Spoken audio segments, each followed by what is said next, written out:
जयमुदिरये हे कृष्णा करुणा Sindhu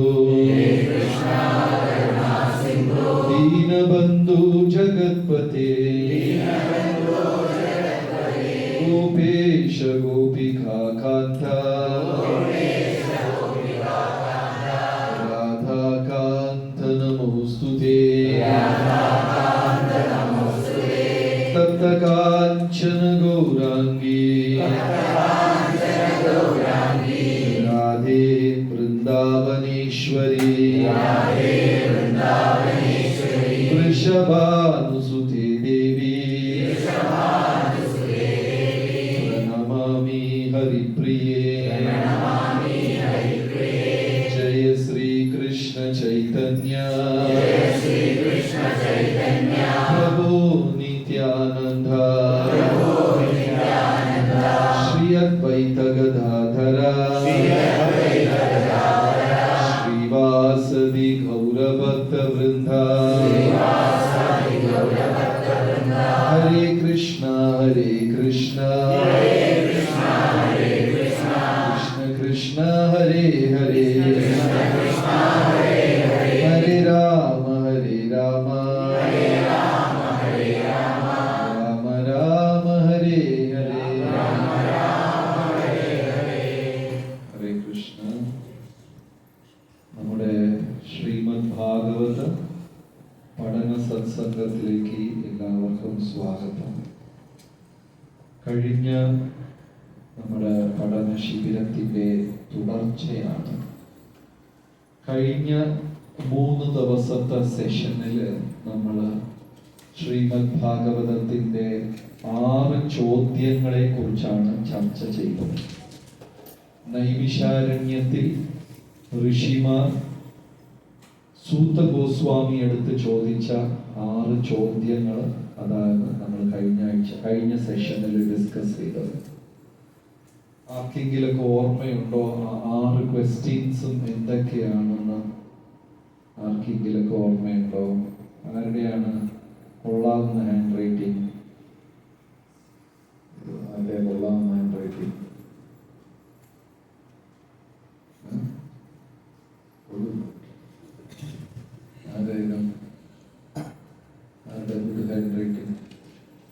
okay, ഓർമ്മയുണ്ടോ ആ 6 questions?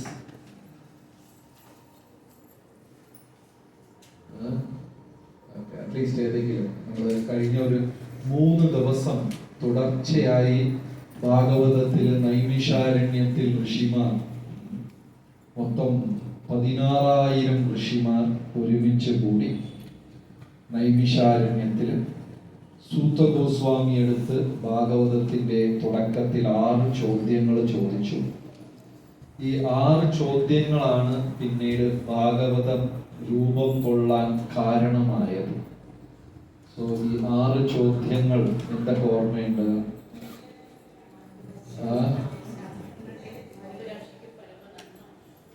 ആരും ചെയ്തോ?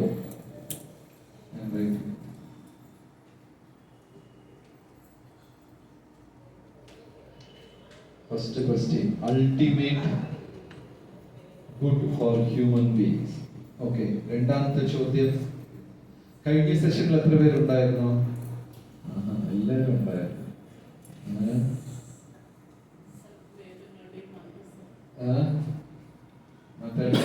മാതാജിക്ക് 6 ക്വസ്റ്റ്യൻ അറിയാമോ? ആൻസർ ചെയ്യണ്ട. First question, ultimate good for people. രണ്ടാമത്തത് എസൻസ് ഓഫ് സ്ക്രിപ്ചർ. ഓക്കെ, മൂന്നാമത്തെ ക്വസ്റ്റ്യൻ ഓർഡറിലില്ലെങ്കിലും കുഴപ്പമില്ല.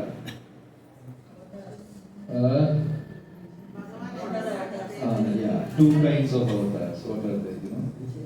Okay. Third will take it. 4th and 5.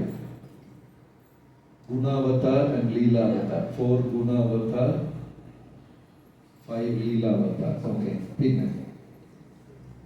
ചോദ്യം 3 ചോദ്യം 6.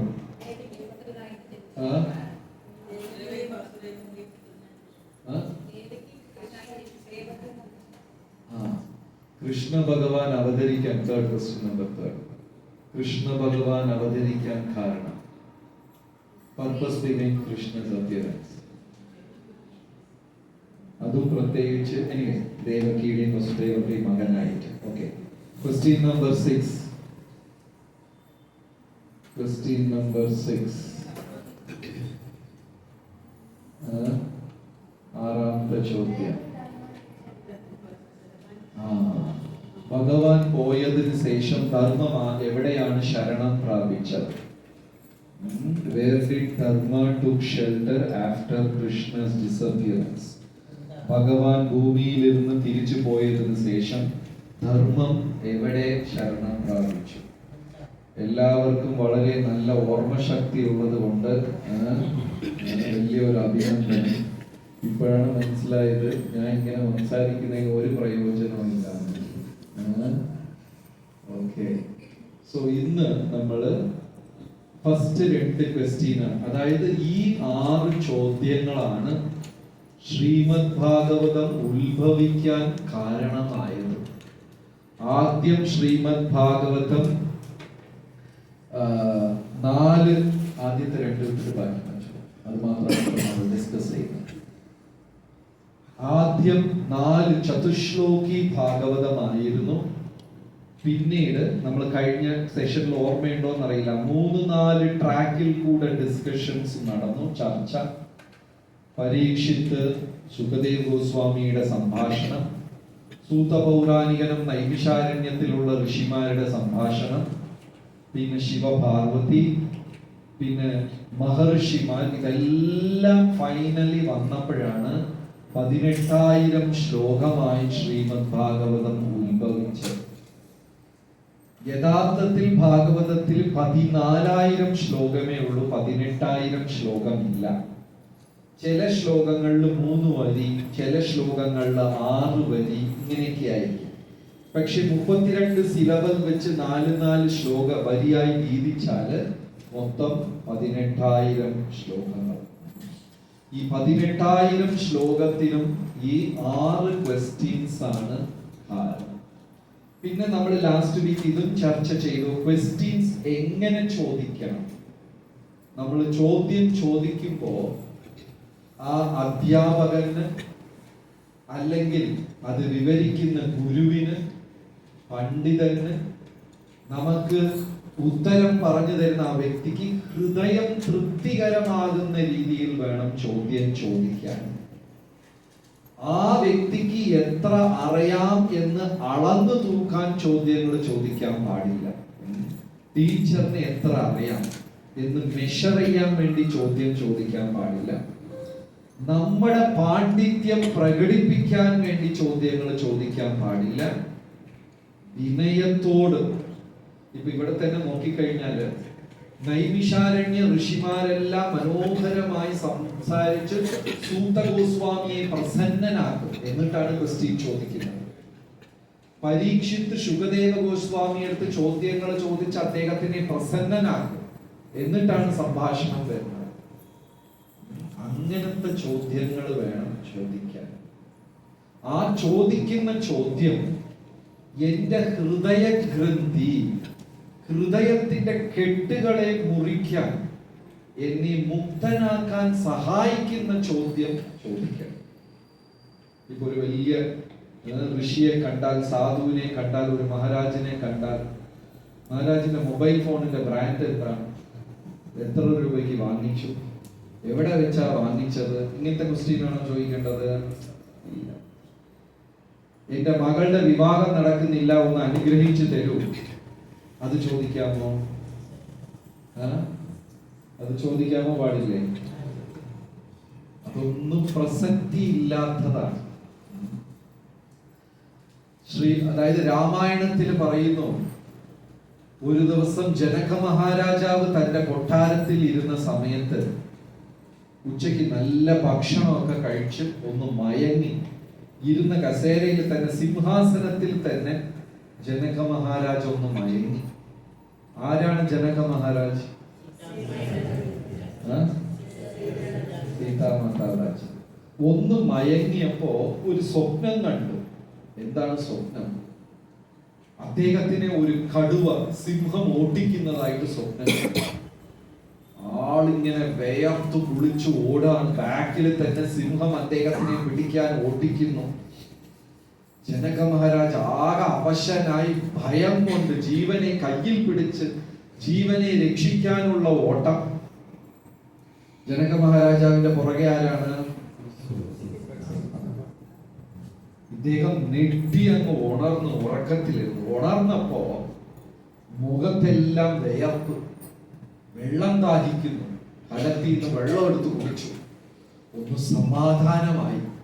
അപ്പൊ ജനക മഹാരാജാവിന് ഒരു സംശയം തോന്നി, ഏതാണ് റിയൽ സത്യം? ജനകനായ രാജാവ് സ്വപ്നം കാണുന്നതാണോ സത്യം? അല്ല, പുലി ഓട്ടിക്കുന്ന രാജാവ് ഇപ്പൊ ചക്രവർത്തിയായി സിംഹാസനത്തിൽ ഇരിക്കുന്നതാണോ സ്വപ്നം? മനസ്സിലായോ? കാരണം ഇദ്ദേഹം സിംഹാസനത്തിൽ നിന്ന് നെട്ടി എണീച്ചപ്പോ മൊത്തം ഭയന്നിരിക്കുകയാണ്, വെള്ളം ദാഹിക്കുന്നു. അപ്പൊ അത് സ്വപ്നമാണോ യാഥാർത്ഥ്യമാണോ? എല്ലാരും സ്വപ്നം കണ്ടിട്ടുണ്ടോ? ഈ കുന്നിന്റെ പുറത്ത് നിന്ന് വീഴുന്നത്, 30 നില ബിൽഡിംഗിൽ നിന്ന് താഴെ വീഴുന്നത്, ഉറങ്ങിക്കിടക്കുന്ന ഫാന് നമ്മുടെ തലയിൽ വീഴുന്നത്, അങ്ങനെ കണ്ടിട്ടുണ്ടോ? വെറൈറ്റി സ്വപ്നം ഒന്നും കണ്ടിട്ടില്ലേ? എല്ലാരും ഏതെങ്കിലും ഒരു ഏജ്, യങ് ഏജിലൊക്കെ കണ്ടിട്ടുണ്ടാവും. വണ്ടി വന്ന് ഇടിക്കുന്നത്, അമ്മ ആട്ടുകല്ലെടുത്ത് തലയിൽ ഇടുന്നത്, പല പല സ്വപ്നം, എല്ലാ അർത്ഥശൂന്യമായ സ്വപ്നമൊക്കെ നമ്മൾ കാണും. പെട്ടെന്ന് നമ്മൾ നെട്ടിയെന്ന് ഉണരും, ഉണർന്ന് ഭയന്നിരിക്കും, വേർതിരിക്കും. അത് സ്വപ്നമാണോ യാഥാർത്ഥ്യമാണോ എന്ന് ജനക മഹാരാജാവിന് ഒരു സംശയം തോന്നി. കാരണം ശരിക്കും നെറ്റിയൊക്കെ വേർതിരിക്കുക, അവശനായിരിക്കുക. അപ്പോഴാണ് അവിടെ അഷ്ടവക്ര മുനി വരുന്നത്. കൊട്ടാരത്തിനകത്ത് അഷ്ടവക്ര മഹർഷി, അഷ്ടവക്ര മുനി കയറി വരുന്നു. ഉടനെ ജനകൻ അദ്ദേഹത്തിന്റെ അടുത്ത് ഈ ക്വസ്റ്റ്യൻ ചോദിക്കുന്നു, ഏതാണ് റിയൽ? ഇപ്പൊ ഞാൻ ഇവിടെ ഇരിക്കുന്നതാണോ സത്യം? അല്ല, കുറച്ചു മുമ്പേ ഞാൻ സ്വപ്നം കണ്ടതാണോ സത്യം? കാരണം സ്വപ്നം കാണുന്ന സമയത്ത് നമ്മളത് റിയൽ ആയിട്ട് തന്നെ കൺസിഡർ ചെയ്യണം, അല്ലേ? സ്വപ്നത്തിന്റെ നടുക്കത് നമുക്ക് സ്വപ്നമാണെന്ന് തോന്നില്ല, ശരി സത്യമാണെന്ന് തന്നെ വിചാരിച്ചു ഓടും നമ്മൾ അതിനകത്ത്. ആ ചോദ്യത്തിന് ഉത്തരമാണ് അഷ്ടവക്ര മഹർഷി പറഞ്ഞ അഷ്ടവക്ര ഗീത. വളരെ ഫേമസ് ആയ ഒരു ഗ്രന്ഥം അഷ്ടവക്ര ഗീത. സോ ക്വസ്റ്റ്യൻസ് എപ്പോഴും നമ്മൾ ചോദ്യങ്ങൾ ചോദിച്ചാല് എന്നെ സംസാര ബന്ധനത്തിലിരുന്ന് മുക്തനാക്കുന്ന ക്വസ്റ്റ്യൻസ് വേണം ചോദിക്കാൻ.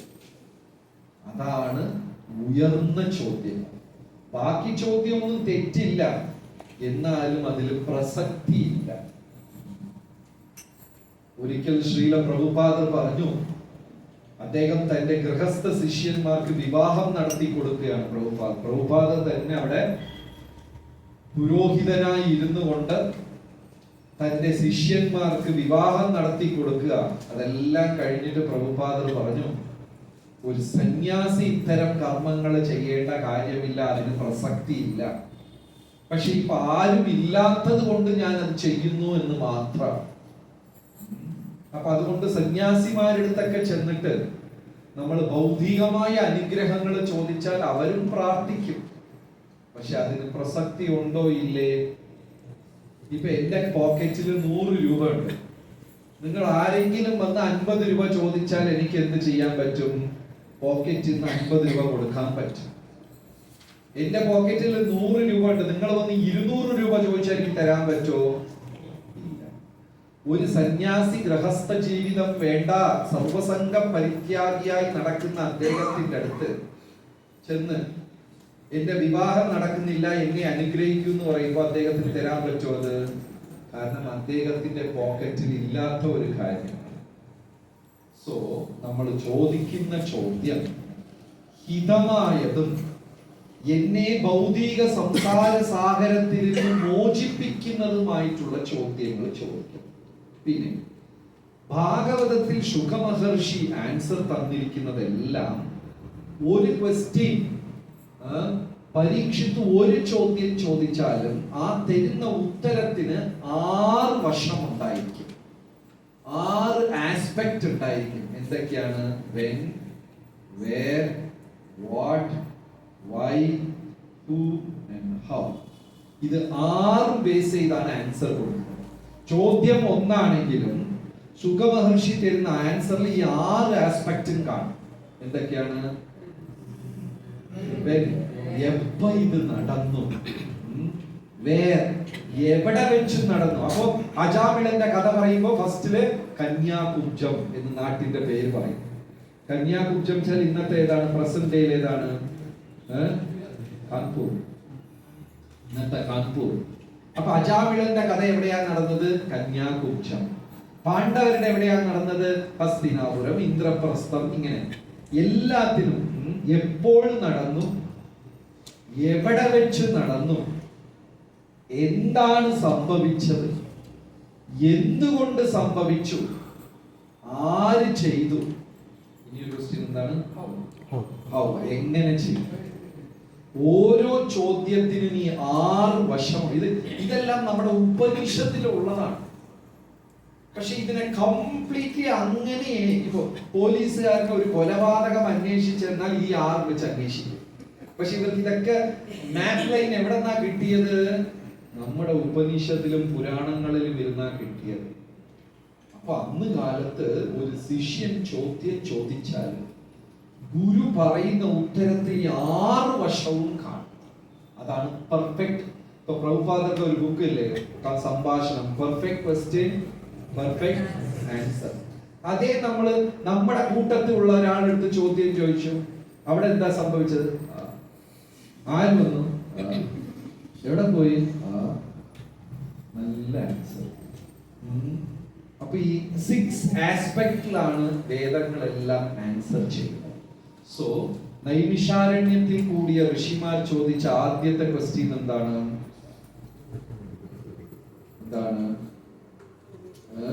ഈ മുഴുവൻ പ്രപഞ്ചത്തിലും ഉള്ളവരുടെ നന്മ.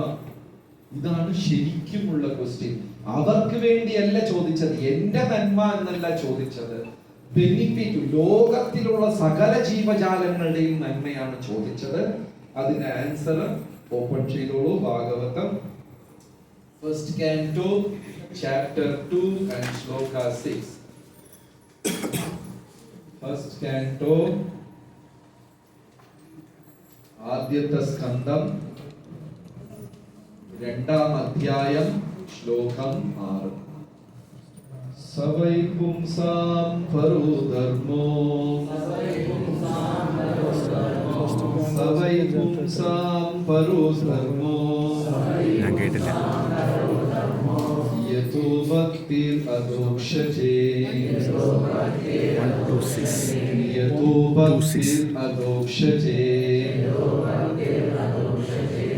അഹൈതുകി അപ്രതീഹത, അഹൈതുകി അപ്രതീഹത, യയാത്മാ സുപ്രസീദതി, യയാത്മാ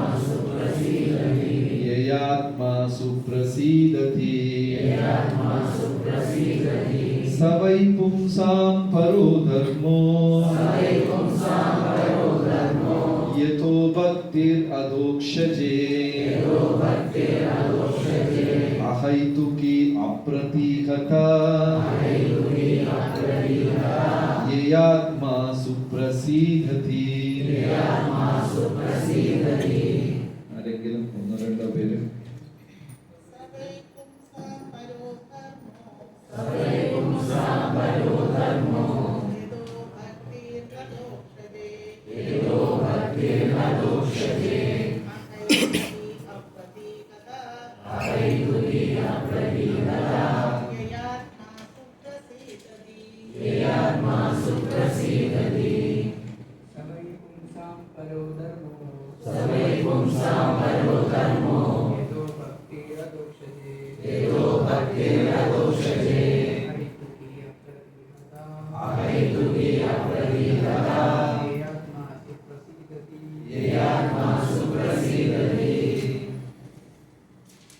ഹരേ കൃഷ്ണ. ഈ ശ്ലോകം ഭാഗവതത്തിൽ വളരെ പ്രധാനപ്പെട്ട ശ്ലോകങ്ങളിൽ ഒന്നാണ്. ഇതെല്ലാവരും പഠിക്കണം എന്ന് വിനീതമായി അഭ്യർത്ഥിക്കുന്നു. അതായത് ഭക്തിയുത സേവനത്തിന് 2 വരിയിൽ അതിന്റെ സൂത്രം മുഴുവനും പറഞ്ഞു കൊടുത്ത ശ്ലോകമാണിത്. സഹ യാതൊരുവൻ പുംസാം മനുഷ്യരാശിയിൽ മനുഷ്യൻ പരോധർമ്മോ പരമമായ ധർമ്മം. അപ്പൊ ഈ ശ്ലോകത്തില് 4 കാര്യങ്ങൾ പ്രധാനമാണ്. ഒന്ന്, സവൈ പുംസാം പരോധർമ്മം, പരമമായ ധർമ്മം എന്താണ്. രണ്ടാമത്തത് അഹൈതുകി അപ്രതിഹത സുപ്രസീദതി. 4 വേർഡും ഈ ശ്ലോകത്തില് ഇമ്പോർട്ടന്റ് ആണ്. എന്തൊക്കെയാണ് 4 വേർഡ്? പരോധർമ്മോ, അഹൈതുകി, അപ്രതിഹത, സുപ്രസീദതി. ഇത് 4 പ്രസീദതി എന്ന് വെച്ചാൽ പ്രസന്നനായി, സന്തോഷവാനായി. മനുഷ്യൻ സന്തോഷം അന്വേഷിച്ചാണ് നമ്മൾ എല്ലാവരും ജീവിക്കുന്നത്. ഈ കൂട്ടത്തിൽ ആരെങ്കിലും ഉണ്ടോ വിചാരിക്കുന്നത് കരഞ്ഞിട്ടൊക്കെ 2 ആഴ്ചയായി, ഒന്ന് കരഞ്ഞാൽ കൊള്ളാമായിരുന്നു, പൈസ നഷ്ടപ്പെട്ട് കുറച്ച് ദിവസമായി, കുറച്ച് പൈസയൊക്കെ നഷ്ടപ്പെട്ടാൽ നന്നായിരുന്നു, പുതിയ എന്തെങ്കിലും അസുഖം വന്നാൽ നന്നായിരുന്നു എന്ന് ആഗ്രഹിക്കുന്നവരാരെങ്കിലും ഉണ്ടോ? മനുഷ്യരായാലും മൃഗങ്ങളായാലും ജന്തുജീവജാലങ്ങളായാലും എല്ലാവരും അന്വേഷിക്കുന്നത് സന്തോഷമാണ്. അപ്പോ ഭക്തന്മാര് ഭക്തിയിലും അന്വേഷിക്കുന്നത് എന്താണ്? സന്തോഷം തന്നെയാണ്. ഇവിടെയും നമ്മൾ സന്തോഷം കിട്ടുന്നതുകൊണ്ടാണ് വരുന്നത്. ആരെങ്കിലും നമ്മളെ ഒന്ന് വേദനിപ്പിക്കുമ്പോ പിന്നെ ഒരു 4 ആഴ്ച വരില്ല. എന്തുകൊണ്ടാണ്? എന്നെ അവര് വേദനിപ്പിച്ചു. കാരണം ഞാൻ അന്വേഷിച്ചു വന്നത് സന്തോഷമാണ്, അതെനിക്ക് കിട്ടിയില്ല. ഭക്തിയാണെങ്കിലും ഭക്തരാണെങ്കിലും നമ്മളെല്ലാവരും സന്തോഷമാണ് അന്വേഷിക്കുന്നത്. ശരി, പക്ഷെ ഈ ശ്ലോകം പറയുന്നത് പരമമായ ധർമ്മം എല്ലാവരും ചെയ്യണം. എത്രയോ ധർമ്മങ്ങളുണ്ട്, പക്ഷെ അത് പരമമായ ധർമ്മമാണോ? വീട്ടിൽ പട്ടി വളർത്തുന്നത് പരമമായ ധർമ്മമാണോ? ഇല്ല. ഒരു ദിവസം പോലും ലീവ് എടുക്കാതെ ജോലിക്ക് പോകുന്നത്, വർക്ക് ഈസ് വർഷിപ്പ്, എന്റെ കർത്തവ്യം ഞാൻ നിർവഹിക്കും, ഞാൻ എന്റെ കർത്തവ്യത്തിൽ യാതൊരു തരത്തിലുള്ള വാഴ്ചയും വരുത്തിയിട്ടില്ല, ഞാൻ ഡ്യൂട്ടി കറക്റ്റ് ആയിട്ട് ചെയ്യും, ഒരു ദിവസം പോലും ഓഫീസിൽ ഞാൻ ലീവ് എടുത്തിട്ടില്ല. ഇത് ഒരു മനുഷ്യന്റെ പരമമായ ധർമ്മമാണ്. ആണോ? ഇത് പരമമായ ധർമ്മമാണ്? അല്ല. എന്റെ കുഞ്ഞുങ്ങളെ നല്ലപോലെ ഞാൻ പഠിപ്പിച്ചു, വളർത്തി, സംരക്ഷിച്ചു, അവരെയൊക്കെ ഒരു സ്ഥാനത്തിൽ കൊണ്ടുവന്ന് എത്തിച്ചു. എന്റെ ബന്ധുക്കളെയെല്ലാം ഞാൻ സേവിച്ചു. എന്റെ അച്ഛനമ്മയെ വയസ്സായ കാലത്തിൽ ഞാൻ ശുശ്രൂഷിച്ചു. ഇത് പരമമായ ധർമ്മമാണ്? പരമമായ ധർമ്മമാണ്?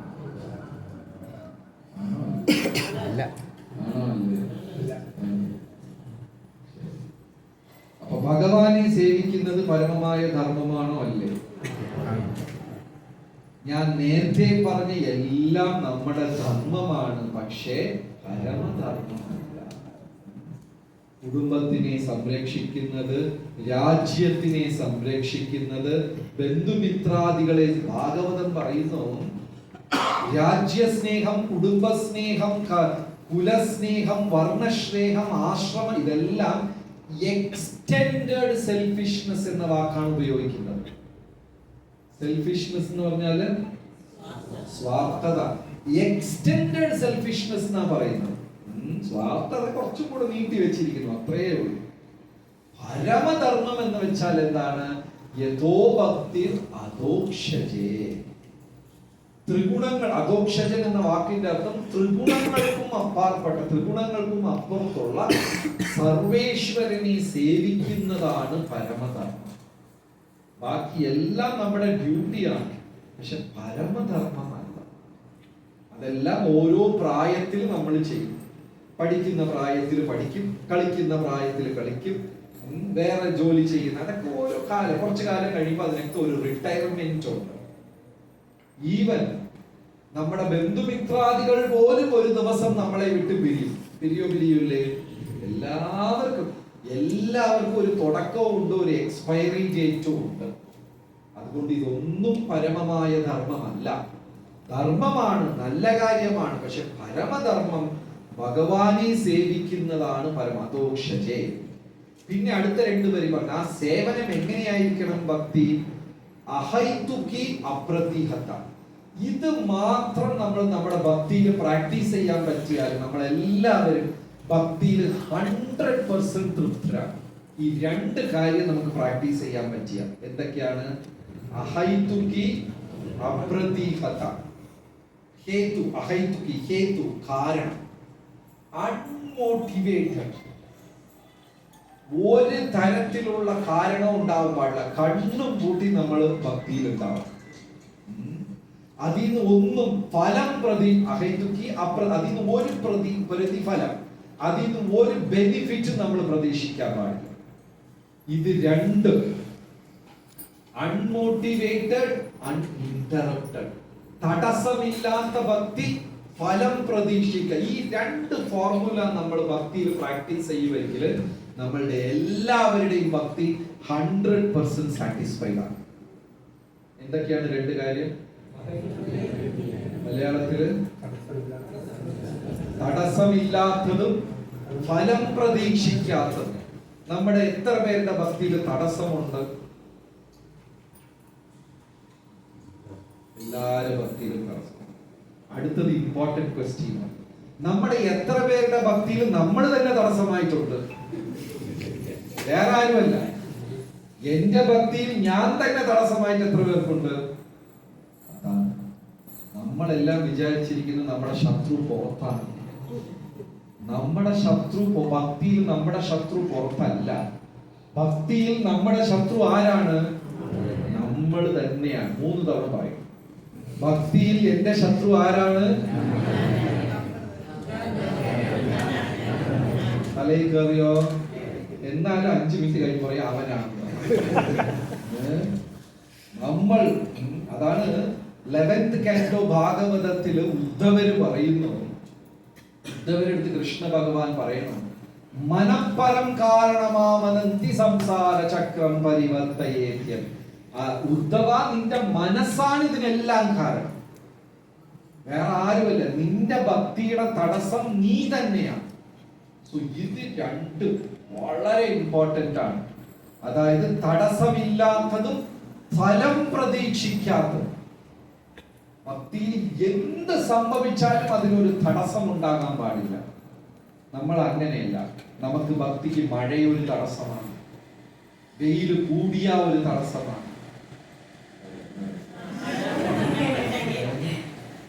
ഇതേ ഇപ്പൊ ഒരു അരമണിക്കൂർ മുമ്പേ പെയ്തിരുന്നെങ്കിൽ ഇതിൽ 1/4 ആൾക്കാരെ ഉണ്ടാവും. എന്താ സെഷനിൽ വരാത്ത? മഴ അല്ലേ? ഇങ്ങനെ പല പല തടസ്സവും. യാതൊന്നും തന്നെ എന്റെ ഭക്തിയെ തടസ്സപ്പെടുത്താൻ പാടില്ല. രണ്ടാമത്തെ പോയിന്റ് എന്താണ്? എന്ത് പ്രതീക്ഷിക്കാൻ പാടില്ല? ഫലം പ്രതീക്ഷിക്കാൻ പാടില്ല. ഒരു പ്രോഗ്രാം കഴിഞ്ഞ ഉടനെ എനിക്ക് മെസ്സേജ്, പ്രഭു എന്റെ ഫോട്ടോ എത്തിയില്ല, ആ മെസ്സേജിൽ എന്റെ പേര് കണ്ടില്ല. ഫലം നമ്മൾ പ്രതീക്ഷിക്കുന്നുണ്ടോ ഇല്ലേ? ഇത് രണ്ടും തുടക്കത്തിലാവാം. എല്ലാവരും മനുഷ്യരൊക്കെയാണ്. ആദ്യകാലത്ത് ഇതൊക്കെ ആവാം. പക്ഷെ ക്രമേണ ഭക്തിയിൽ വളരുമ്പോൾ ഇത് രണ്ടും പാടില്ല. ഇത് രണ്ടും പാടില്ല. ഇത് രണ്ടും പാടില്ല.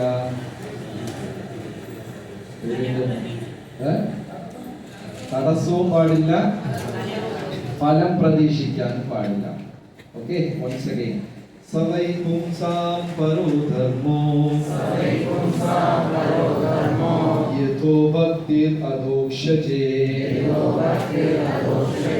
അഹൈതുകി അപ്രതിഹത യയാത്മാ സുപ്രസീദതി. ഈ ശ്ലോകത്തിന്റെ അർത്ഥം ആരെങ്കിലും സ്വന്തം വാക്കുകളിൽ പറയാം. മനസ്സിലാക്കിയത് വെച്ച് ഇതിന്റെ അർത്ഥം ആരെങ്കിലും പറയാം സ്വന്തം വാക്കുകൾ.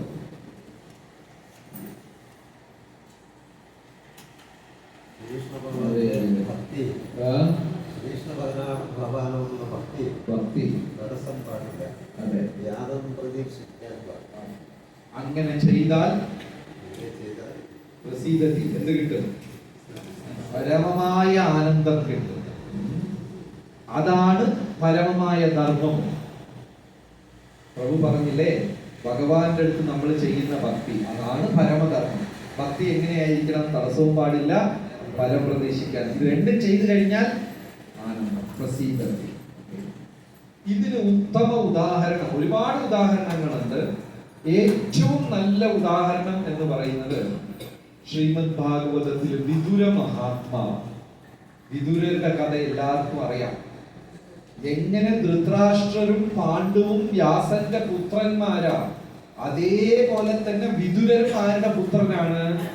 വ്യാസന്റെ പുത്രൻ. പക്ഷേ കൊട്ടാരത്തിൽ ധൃതരാഷ്ട്രർക്കും പാണ്ഡുവിനും കിട്ടിയ അതേ ഒരു ബഹുമാനവും സ്ഥാനവും ആർക്ക് കിട്ടിയില്ല? വിദുരർക്ക് കിട്ടിയില്ല. അതായത് എനിക്ക് ചിലപ്പോഴൊക്കെ വളരെ വിചിത്രം തോന്നും. ഇതിലൊക്കെയാണ് ആൾക്കാര് അവരുടെ അപ്രിസിയേഷൻ എക്സ്പെക്ട് ചെയ്യുന്നത്.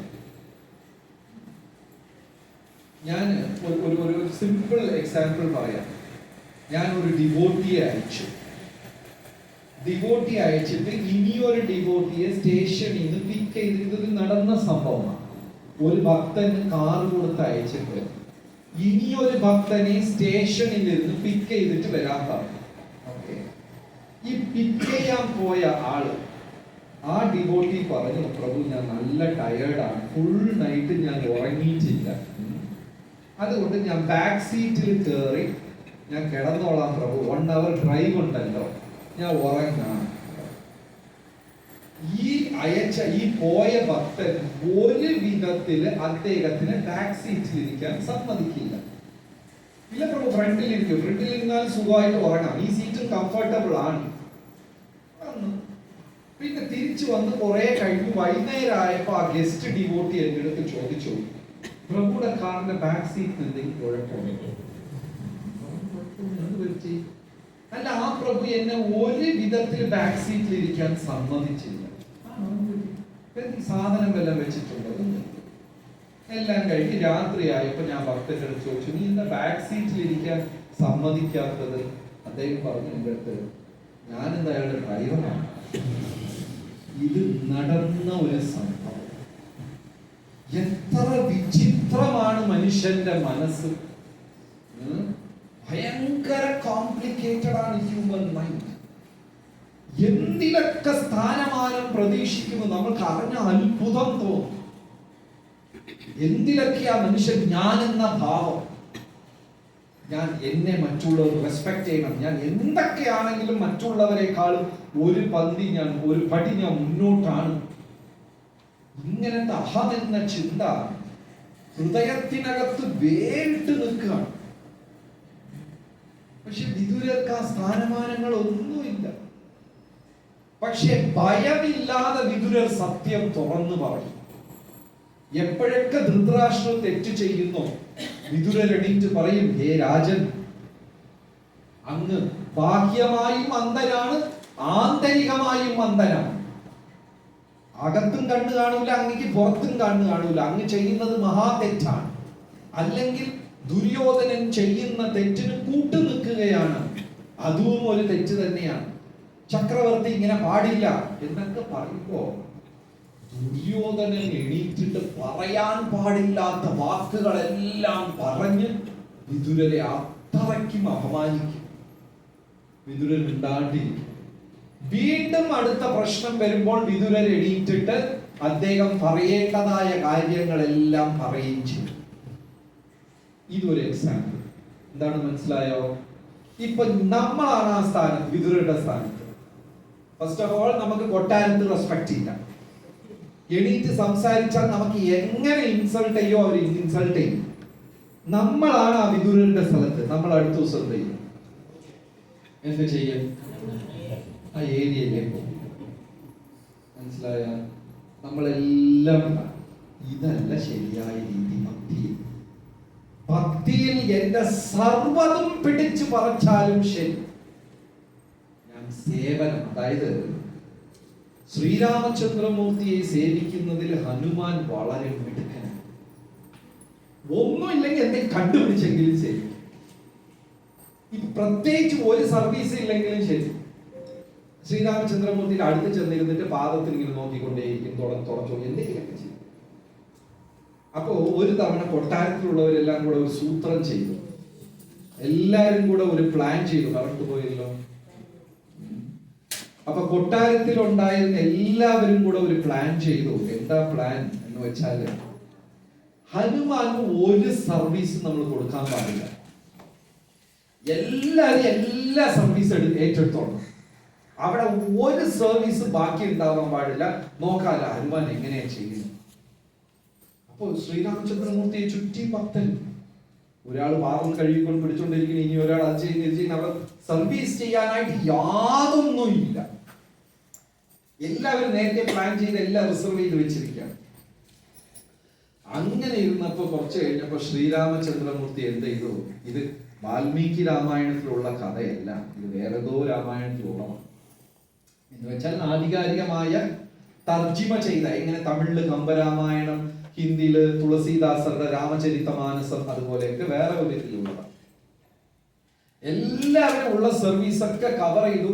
ബാക്കി സർവീസ് ഒന്നും തന്നെ ഇല്ല. ഹനുമാൻ നോക്കി ചെയ്യാനായിട്ട് ഒന്നുമില്ല. അപ്പോഴാണ് ശ്രീരാമചന്ദ്രമൂർത്തി ഒന്ന് ക്ഷീണം കൊണ്ട് ഇങ്ങനെ കോട്ടുവാ വിടുന്നത്.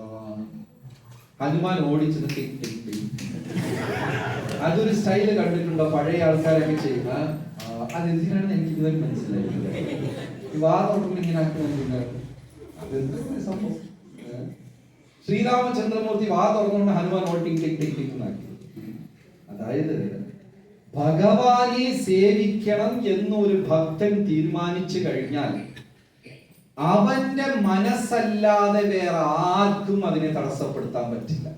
എത്ര പേര് സമ്മതിക്കുന്നു? ആർക്കുമേ അതിനെ തടസ്സപ്പെടുത്താൻ പറ്റില്ല. അങ്ങനെ തടസ്സം ഉണ്ടായാൽ അത് അവന്റെ മനസ്സ് തന്നെയാണ്, വേറെ ആർക്കും അതിനെ തടസ്സപ്പെടുത്താൻ പറ്റില്ല. സോ വിതുരൻ എന്ത് ചെയ്യും? പറയാനുള്ള സത്യം എന്ന് എണ്ണീറ്റ് പറയും. വിതുരർക്ക് നന്നായിട്ട് അറിയാൻ. പറഞ്ഞു കഴിയുമ്പോ രാജാവ് അത് ചെവി കൊടുത്ത് കേൾക്കില്ല. ദുര്യോധനൻ എന്തെങ്കിലൊക്കെ പറയും. അങ്ങനെ ഇരുന്നപ്പോഴാണ് ഒരു ദിവസം ശകുനി ചെന്ന് ദുര്യോധനന്റെ അടുത്ത് പറയുന്നത്, നമ്മൾ യുദ്ധത്തിൽ ജയിക്കണമെങ്കിൽ എങ്ങനെയെങ്കിലും കൃഷ്ണ ഭഗവാനെ നമ്മുടെ വശത്ത് വയ്ക്കണം, കൃഷ്ണനെ നമ്മുടെ സൈഡിലാക്കണം. ആരാർക്ക് പറഞ്ഞു കൊടുക്കുന്നു ഈ ഐഡിയ? ശകുനി. ആർക്ക് പറയുന്നു? ദുര്യോധനൻ.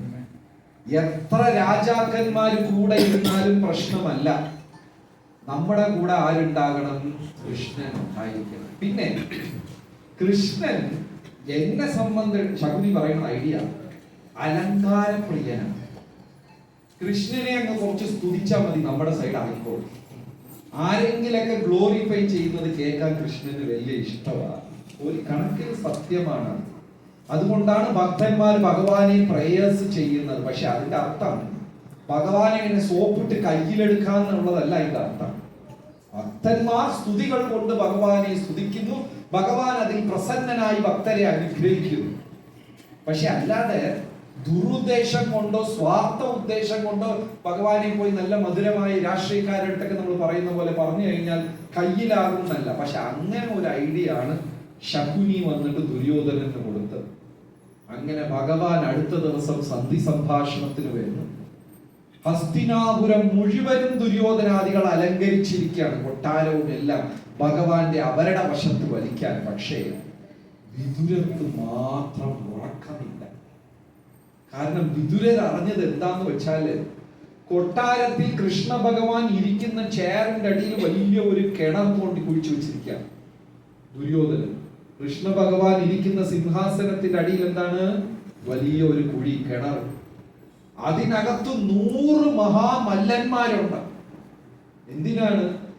അഥവാ ഭഗവാൻ നമ്മൾ പറയുന്ന വഴിക്ക് വഴങ്ങിയില്ലെങ്കിൽ ഒറ്റ വലി കുഴിക്കകത്ത് വലിച്ച് നമുക്ക് തോപ്പിച്ച് കളയാം. 100 എണ്ണം അടി.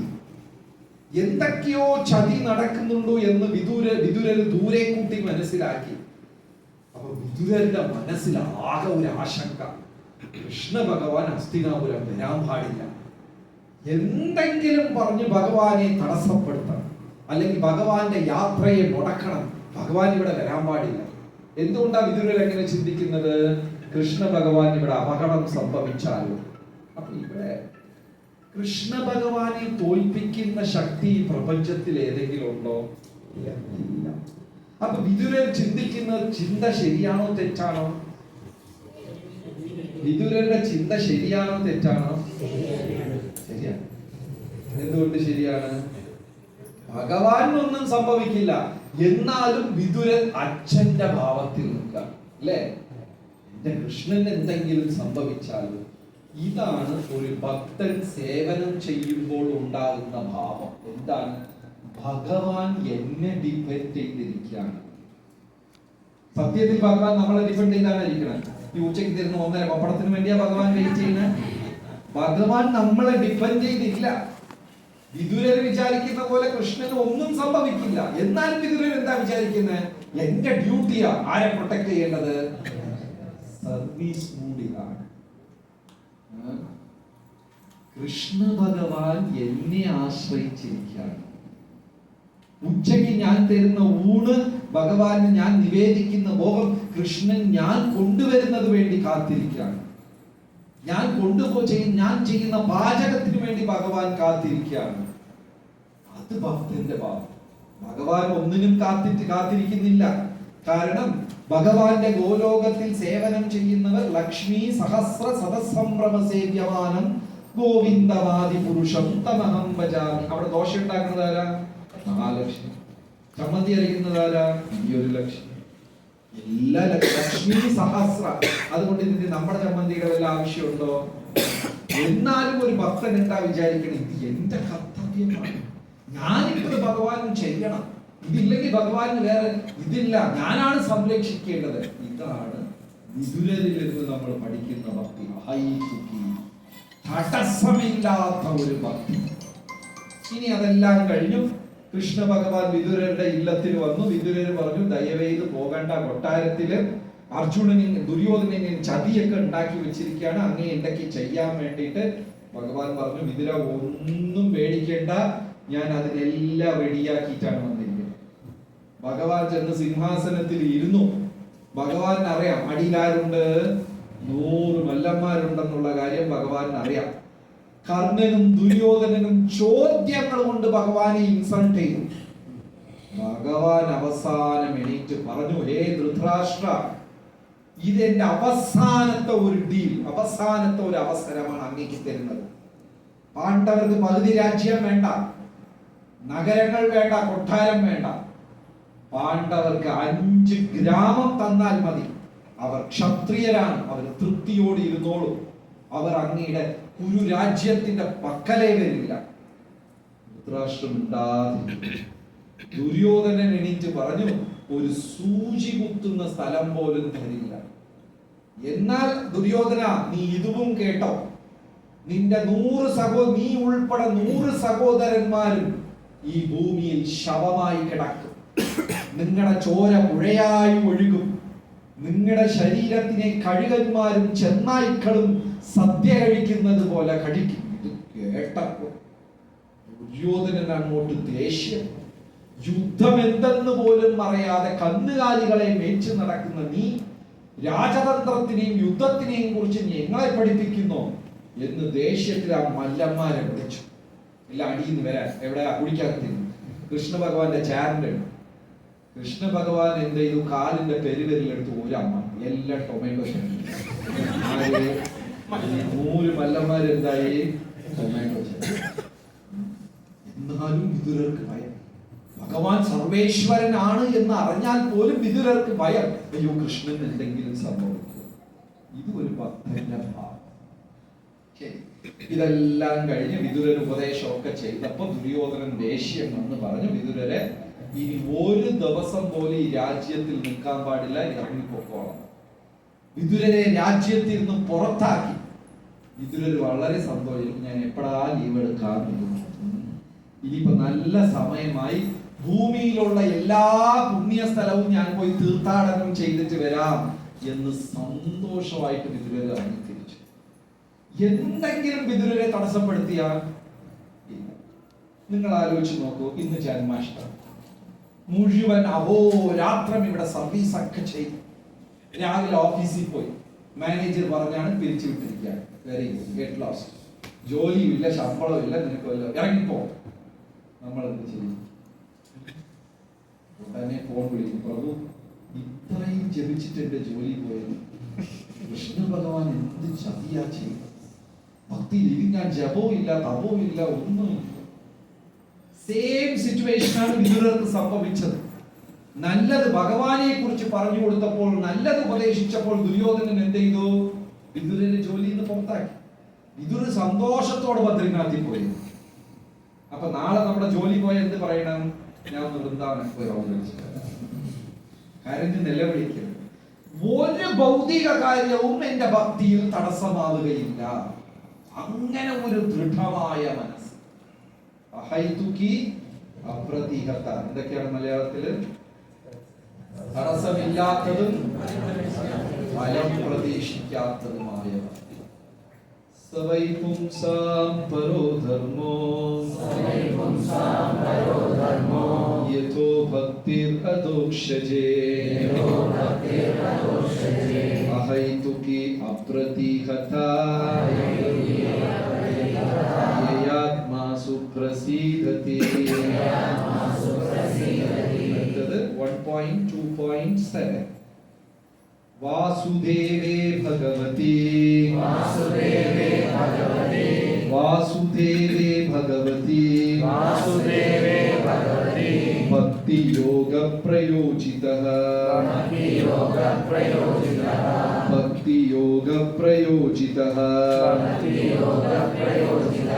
ജനയതി ആസു വൈരാഗ്യം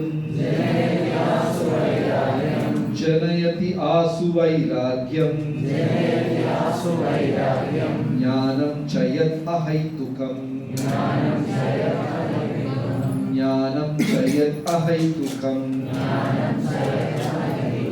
വാസുദേവേ ഭഗവതി ഭക്തി യോഗ പ്രയോജിതഃ ജനയതി ആസു വൈരാഗ്യം ജ്ഞാനം ചയത് അഹൈതുകം. അങ്ങനെ വാസുദേവൻ, വസുദേവരുടെ മകൻ വാസുദേവൻ, ആ ഭഗവാന്റെ അടുത്ത് ഭക്തി വെച്ചാൽ, ഇവിടെ വ്യക്തമായിട്ടും കൃഷ്ണ ഭഗവാനാണ് സർവേശ്വരൻ എന്നുള്ളത് ഭാഗവതത്തിൽ വീണ്ടും വീണ്ടും സ്ഥാപിക്കുക. എനിക്ക് എപ്പോഴും അതിശയം തോന്നുന്ന വെച്ചാല്, ഇത്രയും ഭാഗവതം വായിച്ചിട്ടും ജനം പൊതുവെ എല്ലാ ദൈവവും ഒന്നാണെന്ന് എങ്ങനെ കൺക്ലൂഷനിൽ വന്നു? കാരണം 6 ചോദ്യങ്ങളിൽ മൂന്നാമത്തെ ചോദ്യം എന്തായിരുന്നു? ദേവകിയുടെയും വസുദേവരുടെയും പുത്രനായ കൃഷ്ണൻ. വേറെ ആരെ കുറിച്ചും ചോദിച്ചില്ല. നൈമിഷാരണ്യത്തിലെ മുനിമാർ, ഋഷഭദേവൻ എന്ത് സംഭവിച്ചു, ശ്രീരാമചന്ദ്രമൂർത്തിക്ക് എന്ത് സംഭവിച്ചു, അല്ലെങ്കിൽ മഹാദേവന് ഗണപതിക്ക് എന്ത് സംഭവിച്ചു? ഡയറക്റ്റ്ലി അവരെന്താ ചോദിക്കുന്നത്? ദേവകിയുടെയും വസുദേവരുടെയും പുത്രനായ കൃഷ്ണൻ. തിരിച്ച് കൃഷ്ണനെ കുറിച്ച് ആദ്യം തൊട്ട് അങ്ങനെയാ വരുന്നത്. ഭാഗവതം തുടങ്ങുന്നത് തന്നെ പ്രാർത്ഥനാ ശ്ലോകം എന്താണ്? ഓം നമോ ഭഗവതേ വാസുദേവായ. ആരുമില്ല, ഡയറക്റ്റ്ലി വസുദേവരുടെ പുത്രനെ കുറിച്ചാണ്. അപ്പൊ അത് തന്നെയാണ് ഇവിടെയും പറയുന്നത്. ഈ ശ്ലോകത്തിലും 1.2.7 വാസുദേവേ ഭഗവതി ഭക്തി യോഗ പ്രയോജിതഃ. ആ വസുദേവരുടെ പുത്രനായ വാസുദേവനായ ഭഗവാന്റെ അടുത്ത് ഭക്തിയോഗം ചെയ്തു കഴിഞ്ഞാൽ എന്ത് സംഭവിക്കും? വൈരാഗ്യം ജ്ഞാനം ചയത് അഹൈതുകം. വൈരാഗ്യം, ദൃഢനിശ്ചയം, ഞാൻ എന്തും ചെയ്യും എന്നുള്ള ദൃഢനിശ്ചയം ഭക്തിയിൽ. പിന്നെ അത് ചെയ്യാനുള്ള ജ്ഞാനം. ഭക്തിയിൽ എത്ര പേർക്ക് ഒരു കാരണവും ഇല്ലാതെ ചിലപ്പോൾ മടി തോന്നാറുണ്ട്. തലേന്നൊക്കെ പറയും, ഞാൻ രാവിലെ 8 മണിക്ക് എണീറ്റിരിക്കും, എത്തിയിരിക്കും അവിടെ, ഈ സർവീസിന് വന്നിരിക്കും, അടുത്ത വിളിച്ച ഫോണേ എടുക്കും. ഈ ഒരു ലീല എത്ര പേര് ചെയ്തിട്ടുണ്ട്? 4-5 പേരേ ഉള്ളൂ. ഒരു കാരണവുമില്ല. കാരണം എന്താണ്? നമുക്കിതൊക്കെ ശരിയാണെന്നറിയാം, പക്ഷെ ആ വൈരാഗ്യമില്ല, ചെയ്യണം എന്നുള്ള ഒരു ഉന്മേഷം. ഇത് രണ്ടും ശരിക്കും ജപം ചെയ്യാത്തത് കൊണ്ടാണ് ഇത് രണ്ടും ഇല്ലാത്തത്. ഏതാണ് ഈ 2 കാര്യം? വൈരാഗ്യവും ഒരു നാട്ടിൽ 2 തവളയുണ്ടായി. തവള, ഒരു തവള ഓപ്റ്റിമിസ്റ്റിക് തവള, ഇനി ഒരു തവള പെസിമിസ്റ്റിക് തവള. ഓപ്റ്റിമിസ്റ്റിക് എന്താ പറയാ മലയാളത്തില്? ശുഭാപ്തി വിശ്വാസമുള്ള തവള. രണ്ടാമത്തത് പെസിമിസ്റ്റിക്. പെസിമിസ്റ്റിക് തവളയ്ക്ക് എന്ത് പറയും? പെസിമിസ്റ്റിക് തവള മലയാളത്തിൽ എന്ത് പറയും? നമ്മൾ എന്ത് പറഞ്ഞാലും പറയും പഠിക്കണം, അടുത്ത ആഴ്ച തൊട്ട് പഠിക്കാം, ഇത് ചെയ്യോ, പിന്നെ ഞാൻ മാത്രമേ ഉള്ളൂ, വേറെ ആരും ഇവിടെ ചെയ്യാനില്ല. എന്ത് പറഞ്ഞാലും ഒരു ഒരു ഒരു അലസത, ഒരു ഉന്മേഷം ഇല്ലാതെ. അതിനെന്താ പറയാ മലയാളത്തില്? പെസിമിസം. പെസിമിസ്റ്റിക് ഗൂഗിളിൽ എന്താ പറയുന്നത്? പെസിമിസ്റ്റിക് തവളയ്ക്ക് അതിന് ഫ്രണ്ടിൽ ആ ചേർത്ത്, ശുഭാപ്തി വിശ്വാസത്തിന്റെ ഫ്രണ്ടിൽ ആ ചേർത്ത്. അതെ, അതന്നെ. അതല്ല, വേറെ വാക്കുണ്ടോന്ന് അറിയില്ല. ഈ 2 തവളയും കൂടെ ഒരു വീട്ടിനകത്ത് കയറി തിന്നാനായിട്ട് ചാടി ചാടി ചാടി ചാടി ഒരു തൈരിന്റെ കലത്തിൽ കയറി. ഈ തൈര് നല്ല ഇങ്ങനെ ഉരുണ്ട കലമാണ്. ചാടി ആ കലത്തിന്റെ വിളുമ്പിൽ കയറിയിരുന്നു. അപ്പൊ കല എന്തായി? അങ്ങോട്ടാടിയപ്പോ 2 തവളയാണ്.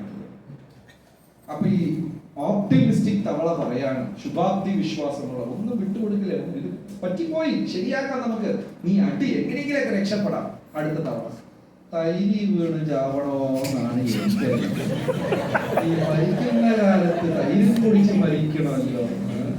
ഇങ്ങനെയുള്ളവരെ കണ്ടിട്ടുണ്ടോ? ഒരുപാട് പേര്. ഉടനെ ഓപ്റ്റിമിസ്റ്റിക് തവള പറയാൻ, നീ അങ്ങനെ മനസ്സ് തളരാതെ ഒന്ന് ശ്രമിക്ക്, ഒന്ന് ഇട്ട് അടിച്ചാൽ മേലെ വരാൻ പോകും, എന്തെങ്കിലൊക്കെ വരും, ആരെങ്കിലൊക്കെ വരും. ഈ ചാവുന്ന നേരത്തെ എന്തിനാണാവോ കഷ്ടപ്പെടുന്നത്? ധൈര്യം കുടിച്ച് മുങ്ങിച്ചാവണോന്നാണ്. അപ്പൊ ഈ പെസിമിസ്റ്റിക് തവള എന്തെങ്കിലും ഒന്നും ശ്രമിക്കാതെ തൈരിനകത്ത് മുങ്ങി മുങ്ങി മുങ്ങി ചത്തു. ഈ ഓപ്റ്റിമിസ്റ്റിക് തവള എന്ത് ചെയ്തു? തൈരിനെ ഇട്ട് അടിച്ച് അടിച്ച് അടിച്ച്. ഈ തൈരിനെ അടിച്ചുകൊണ്ടിരുന്ന എന്ത് സംഭവിക്കും? അതിനകത്ത് നിന്ന് എന്ത് പൊങ്ങി വരും? മിൽമ തൈര് അടിച്ചാൽ ഒന്നും വരില്ല. നല്ല തൈരടിച്ചാൽ, പശുവിന്റെ തൈരടിക്കും തോറും അതിൽ നിന്ന് വെണ്ണ പന്തുപോലെ അങ്ങ് ഉരുണ്ട് വരും. ഈ ഓപ്റ്റിമിസ്റ്റിക് തവള അതിന്റെ പുറത്ത് ചാടി, കലത്തിന്റെ പുറത്ത് ചാടി. അപ്പോ തടസ്സം, നമ്മുടെ മനസ്സ് തന്നെയാണ് ഭക്തിയിൽ തടസ്സം. ആ ഒരു വൈരാഗ്യം, അതാണ് ഈ ശ്ലോകത്തിൽ പറയുന്നത്, ജനയതി ആസു വൈരാഗ്യം. ശരിക്കും ഭഗവാൻ വാസുദേവന്റെ അടുത്ത് ഭക്തി ചെയ്യുന്ന ഒരാൾക്ക് ജനയതി ആസു വൈരാഗ്യം ജ്ഞാനം ആ ഒരു ഡിറ്റർമിനേഷൻ, ഒന്നുമേ തടസ്സപ്പെടുത്താത്ത ആ ഒരു വൈരാഗ്യം, ഭക്തി എന്നുള്ളത് ഉണ്ടായിരിക്കും. ഇനി ബാക്കി അടുത്ത വരുന്ന 4-5 ശ്ലോകങ്ങളും പരോധർമ്മം എന്താണെന്നുള്ളത് വിശദീകരിക്കും. ഇതെല്ലാം ഈ ഫസ്റ്റ് ക്വസ്റ്റ്യന്റെ ആൻസറാണ്. സൗനകാദി ഋഷികൾ സൂത പൗരാണികനിടം ചോദിച്ച 6 ചോദ്യങ്ങളിൽ ആദ്യത്തെ ചോദ്യം എന്താണ്? ജനത്തിന്റെ നന്മയാണ്. അപ്പൊ അതിന്റെ ഉത്തരം പറയുന്നു, പരമമായ ധർമ്മം ചെയ്യണം. ആ ധർമ്മം എങ്ങനത്തതായിരിക്കണം? തടസ്സമില്ലാത്തതും ഫലം പ്രതീക്ഷിക്കാത്തതുമായിരിക്കണം. അതിപ്പോ 2 ശ്ലോകത്തിൽ നമ്മൾ മനസ്സിലാക്കി. ഇനി ആ പരമധർമ്മം എന്താണെന്നാണ് അടുത്തു വരുന്ന ശ്ലോകങ്ങളിൽ വിശദീകരിക്കുന്നത്. അത് നമ്മൾ ഇന്നെന്താ ദിവസം? ഈ ഞായറാഴ്ച രാവിലെയും ഉച്ചയ്ക്കും 2 സെഷൻ, രാവിലെ ഇവിടത്തെ സെഷനിലും ഉച്ചയ്ക്ക് തൈക്കാട് സെഷനിലും ഇത് ബാക്കിയുള്ള ഇതിന്റെ കണ്ടിന്യൂഷൻ വിവരിക്കും. പക്ഷെ അടുത്ത സെഷനിൽ വരുമ്പോ ഈ ചോദ്യങ്ങളൊക്കെ മറന്നിട്ട് വരും. ഇത് ചെറിയ ചെറിയ കാര്യമാണ്, എല്ലാരും അത് പഠിച്ചിട്ട് വരണം. ഓക്കെ. ഹരേ കൃഷ്ണ ഹരേ കൃഷ്ണ കൃഷ്ണ കൃഷ്ണ ഹരേ ഹരേ ഹരേ രാമ ഹരേ രാമ രാമ രാമ ഹരേ ഹരേ ഹരേ കൃഷ്ണ ഹരേ കൃഷ്ണ കൃഷ്ണ കൃഷ്ണ ഹരേ ഹരേ ഹരേ രാമ ഹരേ രാമ രാമ രാമ ഹരേ ഹരേ ഹരേ കൃഷ്ണ ഹരേ കൃഷ്ണ കൃഷ്ണ കൃഷ്ണ ഹരേ ഹരേ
ഉണ്ടെങ്കിൽ ചോദിക്കാം.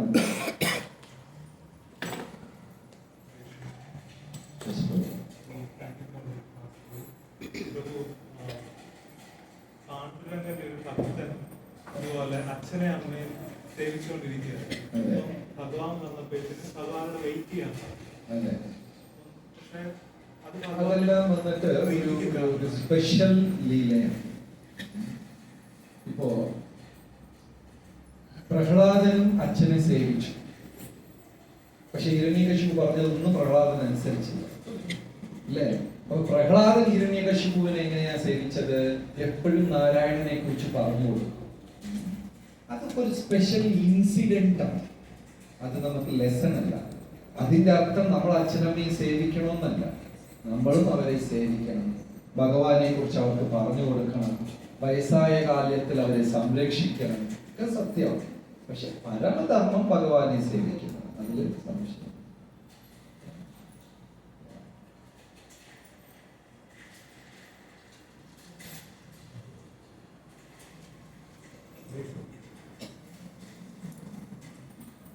പറയൂ. തുടക്കത്തിൽ ഒരു കാര്യം പറഞ്ഞു. അതായത് ജനക മഹാരാജാവ് അതിനിടയ്ക്ക് അഷ്ടാവക്ര മഹർഷി പറഞ്ഞു അതിപ്പോൾ ഞാൻ കണ്ട സ്വപ്നത്തെ കുറിച്ച് സംശയം ചോദിച്ചു. പക്ഷെ അതെന്താണെന്ന് പറഞ്ഞു. അതായത് ജനക മഹാരാജാവ് ചോദിച്ചു, ഏതാണ് സത്യം, ഏതാണ് മിഥ്യ? ഇതെല്ലാം സത്യമാണ്. പ്രഭു ഉറങ്ങുന്ന സമയത്തില് രാധാകൃഷ്ണൻ തിരുവനന്തപുരം തമ്പാനൂരിൽ ജീവിച്ചു. എനിക്ക് ഒരു ഭാര്യ, 2 മക്കൾ. അതിന് മുമ്പത്തെ ജീവിതത്തിൽ ഞാൻ അഫ്ഗാനിസ്ഥാനിലെ ഒരു തീവ്രവാദി, അവിടെ ഒരു ഭാര്യ, 2 മക്കൾ. അതിന് മുമ്പത്തെ ലൈഫിൽ കെങ്ങിയായിരുന്നു ഞാൻ പട്ടിക്കുട്ടി. ഇപ്പൊ എനിക്ക് കഴിഞ്ഞ 10 ജന്മം ഓർമ്മയിൽ വന്നു. ഓക്കെ, ഇപ്പൊ ഞാൻ ഏത് ജന്മത്തിന് സീരിയസ് ആയിട്ട് എടുക്കും? ഏതെടുക്കും? അപ്പൊ ഇത് സത്യമാണോ മിഥ്യയാണോ? അപ്പൊ അതിന് മനോഹരമായ ഉത്തരമാണ് അഷ്ടവക്ര മഹർഷി തന്നത്. അതാണ് അഷ്ടവക്ര ഗീത. അതൊരു വലിയ ബുക്കാണ്.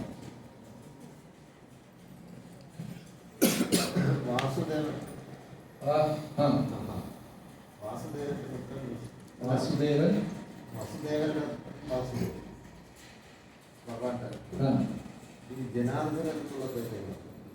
അതായത് ലോകത്തിനെ പരിപാലിക്കണം, ജനങ്ങളെ, പ്രപഞ്ചത്തിനെ പരിപാലിക്കുന്നത് കൊണ്ട് ജനാർദ്ദനൻ എന്ന പേര്. വസുദേവരുടെ പുത്രനായതുകൊണ്ട് വാസുദേവൻ.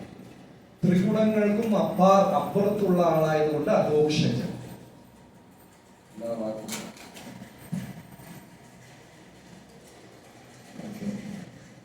ലേറ്റായിട്ട് വന്ന അച്ഛൻ വിളിച്ചിട്ടുണ്ടായിരുന്നു. Thank you Sreelaprabha. പറയും.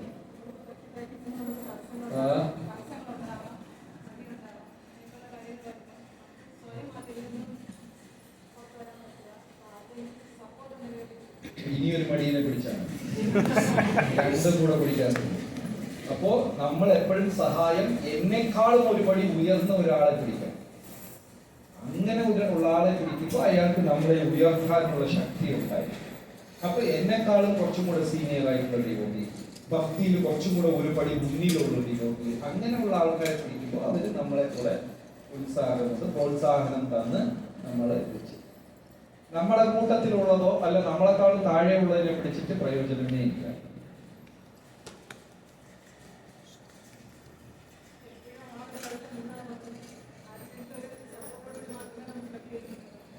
എപ്പോഴും നമുക്ക് മേലെ ഒരാള്, അതായത് 3 തരം സംഘവും എപ്പോഴും വേണം. മേലെ ഉള്ളവരും വേണം, സമകാലികന്മാർ, സമപ്രായക്കാർ, ഇതിലുള്ളവരും വേണം, നമ്മളെക്കാളും കുറഞ്ഞവരും വേണം. കുറഞ്ഞവർക്ക് നമ്മൾ പഠിപ്പിച്ചു കൊടുക്കും, നമുക്കൊരു പ്രോത്സാഹനം കിട്ടും. സമത്തിലുള്ളവർ എപ്പോഴും നമ്മുടെ ശരിയും തെറ്റും ചൂണ്ടിക്കാണിക്കും, മേലെ ഉള്ളവർ നമ്മളെ ഉയർത്തും. അപ്പൊ ഈ 3 റിലേഷൻഷിപ്പും എപ്പോഴും വേണം. ഓക്കെ, അപ്പൊ ഇതിന്റെ തുടർച്ച വരുന്ന ഞായറാഴ്ച രാവിലെ ജനക മഹാരാജ് അതാണ്, അത് നിത്യമാണെന്ന് വെച്ചോളൂ. ഞാൻ ഇന്ന് രാത്രി ഉറങ്ങുമ്പോൾ ഞാൻ എന്റെ പേര് രാജേശ്വരി വാങ്ങിയാണ്, എനിക്ക് മക്കളുണ്ട്, ഞാൻ പൂവെടുത്ത്, ഇതൊക്കെ നമ്മൾ മറക്കുകയില്ല. ഉറക്കത്തിനകത്ത് ഒരു പുലി പിടിക്കുക, അല്ലെങ്കിൽ മാമി മരുമകളെ തല്ലാൻ ഒരു ഓടുന്നു. അപ്പൊ അതിനകത്ത് അത് റിയലിസ്റ്റിക് ആവുന്നുണ്ടല്ലോ അല്ലേ? അതിനകത്ത് നമ്മൾ കരയും പിടിക്കും. ആ സമയത്ത് എന്താണ് അത് റിയലും. ഇപ്പൊ രാവിലെ ഉള്ള ലൈഫ് ഉറക്കം സ്വപ്നം. ഇനി മരിച്ചു മേലെ പോയി കഴിഞ്ഞ് 100 ജന്മം നോക്കിക്കഴിഞ്ഞാൽ പിന്നെ എല്ലാം സ്വപ്നം. അപ്പൊ ഏതാണ് റിയൽ? അതാണ് ഞാൻ